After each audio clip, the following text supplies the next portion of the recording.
Welcome to our 33 days challenge day 6 and 7. Please like, share and subscribe our channel. तो मैं लगभग सुबह 6:30 के करीब उठ गई थी। फिर उसके बाद मैंने rise of nationalism in Europe के नोट्स पढ़े बाय पढ़ले अक्षय। उनके नोट्स बहुत बढ़िया थे, लेकिन जो यूनिफिकेशन वाले पार्ट थे ना, उसमें कम पॉइंट्स थे, तो वो मुझे कम समझ में आया।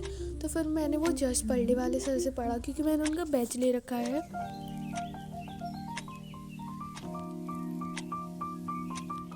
फिर उसके बाद मैंने rise of nationalism in Europe की डीपीपी लगाई, जिसमें मैंने क्वेश्चंस लिख के भी देखे थे।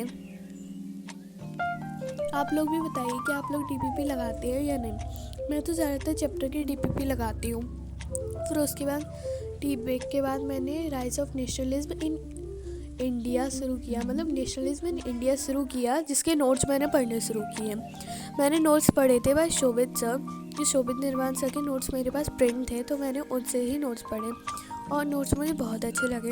मैं पहले भी चैप्टर याद कर चुकी हूँ, पर मैंने रिवाइज़ किया था, क्योंकि जो डेट्स के मतलब जो इंसिडेंट वाला पार्ट आता है ना, उसमें सेट करने होते डेट के अकॉर्डिंग, वो वाले थोड़ा कन्फ्यूज़न हो जाता है मुझे, इसकी वजह से मैंने वो किया दोबारा।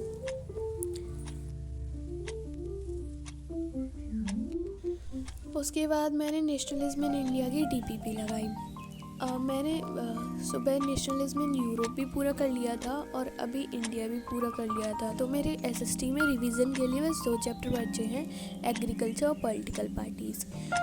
और एग्रीकल्चर पॉलिटिकल पार्टीज़ के अलावा मेरे मैप भी बचे हैं, जो कि मैं सारे एक बार मैप करके देखूँगी। साइंस में मेरी केमिस्ट्री बची है और सब मेरे हो चुके हैं, फिज़िक्स भी हो चुकी है और बायो भी, और मैथ्स तो मेरे पूरी हो चुकी है रिवाइज। अब इसके बाद मैं बस एनसीईआरटी एग्जाम्पलर करूँगी और आरएस के कुछ क्वेश्चन करूँगी। फिर 2-3 घंटे के बाद उसके बाद मैंने साइंस पढ़ी, साइंस में कार्बन एंड इट्स कंपाउंड, क्योंकि ये वाला चैप्टर मेरा हो नहीं रहा था। मैं प्री बोर्ड्स में भी ऐसे ही पढ़ के गई थी, बस मेन टॉपिक पढ़ के चली गई थी। उसके बाद मैंने कुछ चीज़ों के इलेक्ट्रॉन डॉट स्ट्रक्चर बना के देखे और फिर मैंने आगे नोट पढ़े, और जो चीज़ मुझे नहीं आ रही थी वो मैंने दोबारा ट्राई की। उसके बाद इसमें बहुत ज़्यादा टाइम लग गया, क्योंकि मैंने ये चैप्टर अच्छे से नहीं पढ़ा था, 3 से 4 घंटे लग गए। तो मैं बस इतना ही आज डे 6 में कर पाई। फिर इसी चैप्टर में इतना टाइम लग चुका था, तो मैंने सोचा बहुत अच्छे से कर लेती हूँ। फिर मैंने कुछ चीज़ें लिख के भी देखी, जैसे कि मिथ इत्तेप्रॉप कार्बन कंपाउंड्स वगैरह, कौन से एथेनॉल, सब कुछ मैंने लिख के देखा अच्छे से, जिससे मुझे सब कुछ अच्छे से याद हो जाए।